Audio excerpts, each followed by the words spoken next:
Ever walk into a room and feel like something's off? Meh. Like, even though you can't see anything out of place, something just feels weird. Oh, absolutely. Maybe we're picking up on more than we realize, more than our five senses let on. Yeah, yeah. That's what we're diving into today. We're cracking open Hands of Light to explore this idea, the human energy field, or as some people call it, the aura.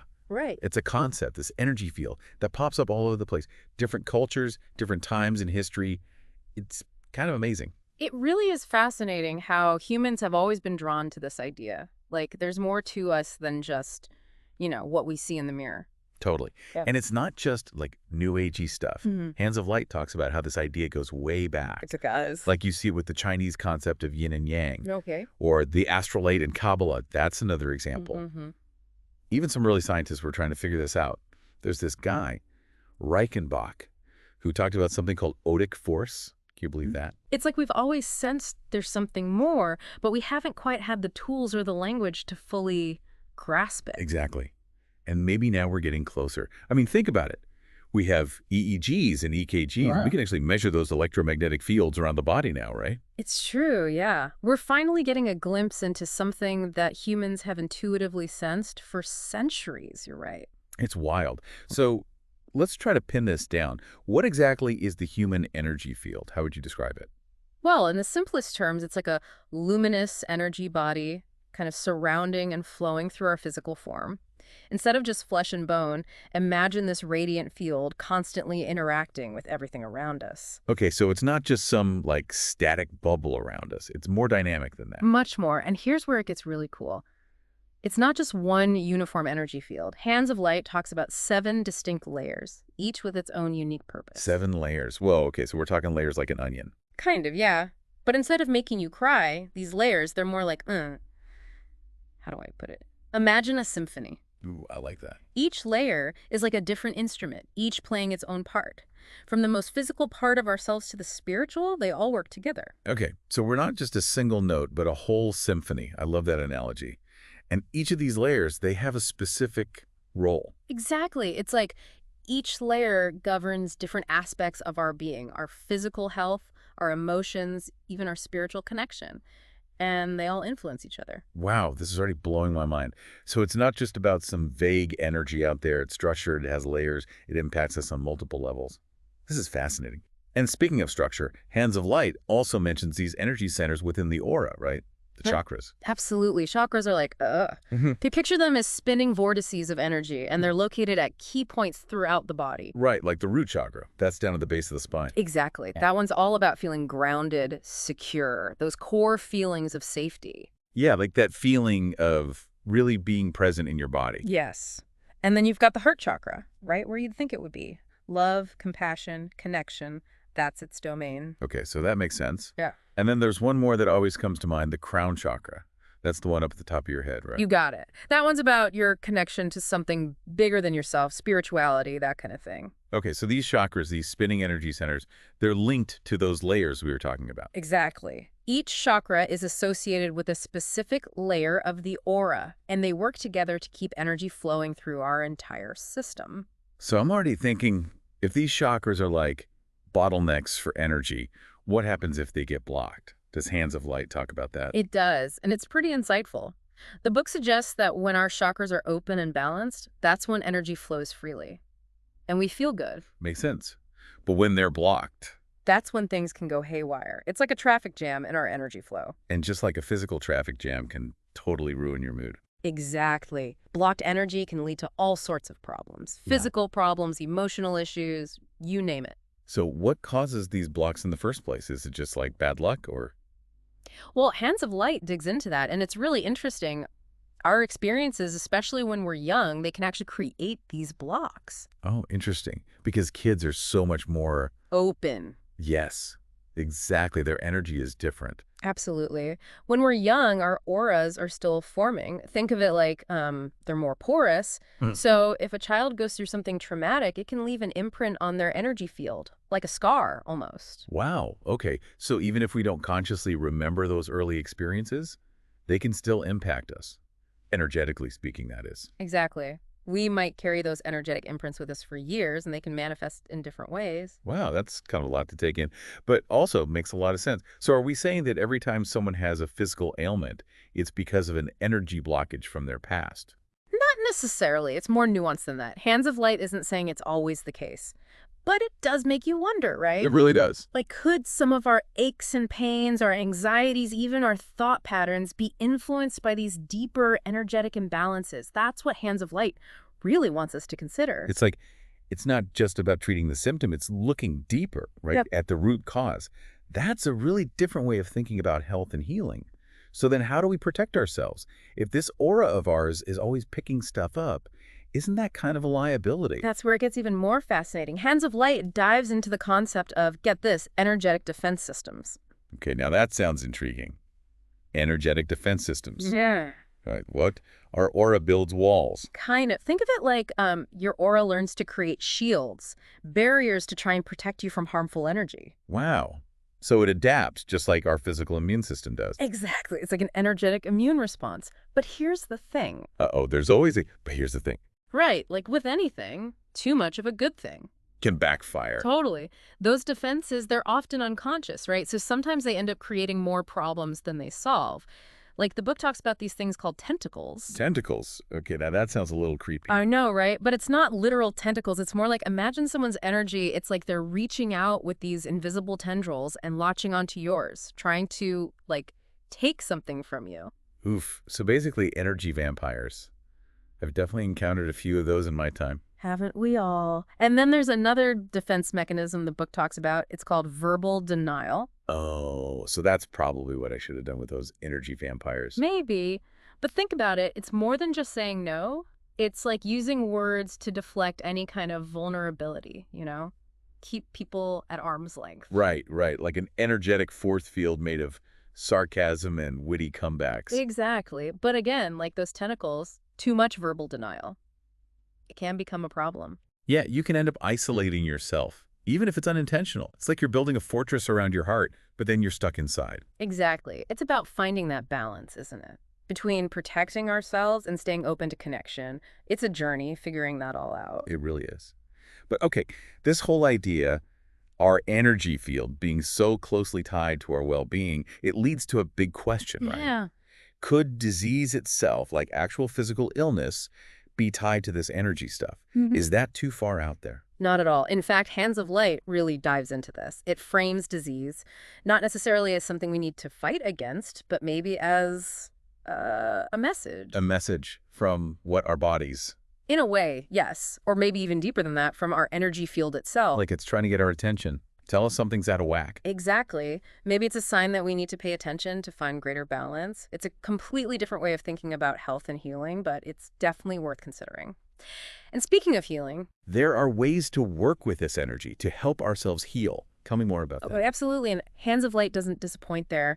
It talks about all kinds of different approaches to restoring balance. Some of them might seem pretty out there at first. Like what? Hit me with it. Well, there's this idea of laying on of hands. Ever heard of that? I have, yeah.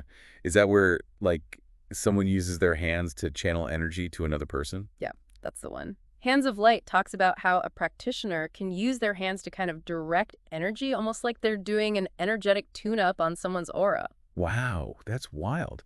And what about color therapy? The book mentions that too, right? It does. Color therapy is based on the idea that different colors vibrate at different frequencies, and those vibrations can actually influence our energy. So it's like surrounding yourself with certain colors can actually create a shift within your body. That's the idea. Like, imagine using calming blue light to kind of soothe your energy, or surrounding yourself with invigorating red to boost your vitality.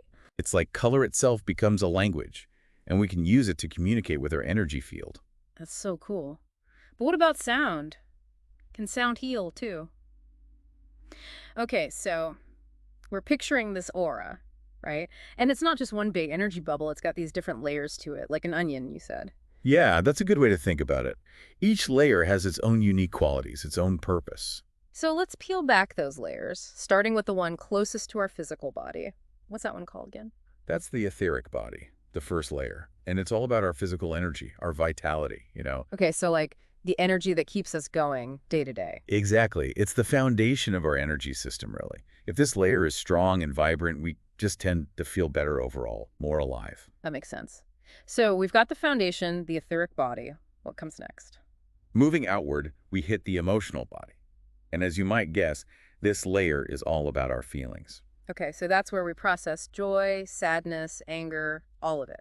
Exactly. It's a very dynamic layer, constantly in flux, reflecting how we're feeling in any given moment. Hands of Light really emphasizes that our emotions are energy too. They have a vibration. So if someone's got a lot of anger bottled up, you might be able to sense that in their emotional body. You might. It can manifest as a kind of intensity in that layer. Wow, that's pretty intense. Mm. Okay, so we've got the physical layer, the emotional layer. Mhm. What's up next in this energetic onion of ours? Next comes the mental body. This is where our thoughts hang out, our beliefs, our thought patterns, that constant inner monologue we all have going on. Oh yeah, that inner monologue can be a real trip sometimes, can't it? For sure. And Hands of Light suggests that the quality of our thoughts really matters, because those thoughts, they have a vibration too. So if we're constantly bombarded with negative thoughts, that's going to show up in our mental body. It can. It can create a kind of energetic cloud almost.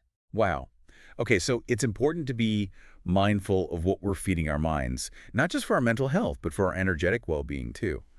This is fascinating stuff. What's next? Well, things get a little more abstract as we move further out. The fourth layer is the astral body. This is where things start to get really interesting. Oh, how so? Well, Hands of Light describes the astral body as the bridge between the physical and spiritual realms. It's where our heart energy resides. Heart energy. So not just emotions, but something deeper. Exactly. It's about our capacity for love, for compassion, for connection with others. It's the part of us that yearns for that deep sense of belonging. I love that. So it's like the emotional body is our personal experience of emotions, but the astral body is how we connect with those emotions in relation to others. Exactly. It's about relationships, empathy, that kind of thing. Fascinating. Okay, so we're 4 layers deep. What comes after the astral body? Now we're getting into the really subtle realms. The fifth layer is called the etheric template body. Etheric template. Okay, that one sounds a little intimidating. It's a mouthful, right? But it's actually a really cool concept. Hands of Light describes this layer as, get this, the energetic blueprint for our physical form. Hold on, back up. Energetic blueprint. You mean like an energetic copy of our bodies exists somewhere? In a way, yes. It's like this layer holds the perfect, most vibrant template for our physical selves. And our physical body, it's always trying to align itself with this blueprint. Wow. So if we could somehow tap into that etheric template body, would we be like perfectly healthy? Is that what you're saying? Hands of Light suggests that healing can happen more easily when our physical body is aligned with that energetic blueprint. It's like removing the static that's preventing us from reaching our full potential. That's incredible. Okay, so we've got our foundation, our emotions, our thoughts, our heart connections, and now our energetic blueprint. What other wonders await as we keep moving out through these layers? Well, the sixth layer is the celestial body, and this is where things get really expansive. Hands of Light describes this layer as the realm of spiritual connection, of transcendence. So those moments where you feel deeply connected to something larger than yourself. Exactly. It's about those experiences of pure love, of oneness with the universe, of recognizing the divine spark within ourselves and all beings. Okay, so the celestial body is where we tap into that spiritual side, those bigger questions about life and our place in the cosmos. Exactly. And it's often associated with a profound sense of peace, of joy, of knowing. Beautiful. Okay, we're almost there, right? We're on the last layer now. We are. The seventh and outermost layer is the Ketheric template body. And if the etheric template was the blueprint for our physical form, this one is like the master blueprint for our entire being. The master blueprint. Okay, now I'm really intrigued. Think of it like this. The Ketheric template holds the energetic template for our soul's purpose, our life's journey, our connection to the divine source. Wow, so it's like each of these layers is a level of us, from the physical to the spiritual, all interconnected. Exactly. And they all influence each other. What happens in one layer can ripple out and affect the others. That makes a lot of sense when you think about how our emotions can affect our physical health. Yeah. Or how negative thoughts can drain our energy. It's all connected. But knowing all this about these layers and how they work, what are we supposed to do with this information? That's the million-dollar question, right? And I think Hands of Light offers us a really important perspective shift. It's not about trying to achieve some perfect energetic state where all our chakras are blazing and our aura is a rainbow of perfect light. Okay, so it's not about being perfect. Not at all. It's more about awareness. about recognizing that we are energy and learning to work with our energy consciously. So by understanding these layers, by paying attention to how we feel physically, emotionally, mentally, Mhm. we can start to get a sense of where our own energy might be out of balance. Exactly. And then we can start making different choices, choices that support our overall well-being on every level. So it's like we're not just these physical beings walking around. We're like walking, talking energy fields, constantly interacting with everything and everyone around us. Exactly. It's a pretty radical concept when you really think about it. And it makes you wonder, what kind of impact do we have on each other, energetically speaking, without even realizing it? That's a big one, right? Like Yeah. are picking up on each other's vibes all the time? Yeah. And if so, how can we make sure we're putting out good vibes? Right. And Hands of Light gets into that. It talks about how important it is to be aware of our own energy and how it might be affecting others. Like, have you ever noticed how you feel after spending time with certain people? Some people, you just walk away feeling drained, like they zapped all your energy. And then there are others who just radiate warmth and positivity, and you feel uplifted just being around them. Totally. I've definitely experienced that. So are you saying it's not just about protecting our own energy, but also being mindful of how our energy affects others? Like it's a two-way street. Exactly. It's about taking responsibility for the energy we bring to every interaction. And that starts with awareness, being present with ourselves, with how we're feeling, and making conscious choices about how we want to show up in the world. It's like we have more power than we realize. Power to heal ourselves, power to impact others, power to actually shift the energy of a situation just by being more present with our own energy. This is huge. And speaking of power, Yeah. the book also talks about this concept of character structures, right? Mhm. How our energy can actually get kind of stuck in certain patterns based on our past experiences. Yeah, that's a really key concept in Hands of Light. The idea is that our energy field, our aura, it holds the imprints of our past experiences, and those imprints can create these like energetic grooves, these patterns that we tend to fall back into. Okay, so it's like we develop these default ways of being in the world based on what we've experienced, especially in childhood. Like if someone was constantly criticized growing up, they might develop this energetic pattern of being overly self-critical as an adult, even if they're not consciously aware of it. Exactly. And Hands of Light suggests that these patterns can show up in our posture, our breathing, even the way we interact with others. It's like our energy gets locked into these habitual patterns, and it takes conscious effort to break free. So how do we do that? How do we break free from these old limiting patterns and create new, healthier ones? Does the book give us any clues? It does. And it's not about like erasing the past or pretending those experiences didn't happen. It's more about, first of all, becoming aware of those patterns, Yeah. noticing how they show up in our lives without judgment. And then it's about consciously choosing to do things differently. Okay, so it's about making different choices. But how do we actually change the energy of those patterns? Because it Think- sounds like these things can get pretty deeply ingrained. It can be a process for sure, but Hands of Light talks about how different energy healing techniques can be really helpful for shifting those deep-seated patterns. Like they can help to release the energy that's become stuck so we can start to create new, healthier patterns. That makes sense. And, it makes me think this whole idea of energy healing, it's not just about fixing what's broken. It's about like tapping into our full potential, right? Yeah. Becoming the most radiant, vibrant versions of ourselves. Exactly. It's about recognizing that we are powerful beings with an innate capacity for healing and transformation. And Hands of Light gives us a glimpse into those possibilities and reminds us that we are not limited by our past experiences. We have the power to create new possibilities in every moment. I love that. So to wrap things up, if there's one thing you could leave our listener with today from all of this, what would it be? You are a luminous being. Remember that. Your energy matters. Yeah. And as you learn to work with it consciously, with love and compassion for yourself and others, you can create incredible transformation in your life and in the world around you. Beautiful. Thanks for diving into Hands of Light with me. This has been an amazing exploration. My pleasure. Yeah. Always happy to talk about this stuff. To our listener, thank you for joining us on this deep dive into the fascinating world of the human energy field. Keep exploring, keep asking questions, and keep shining your light because the world needs your unique energy. We'll catch you next time on The Deep Dive.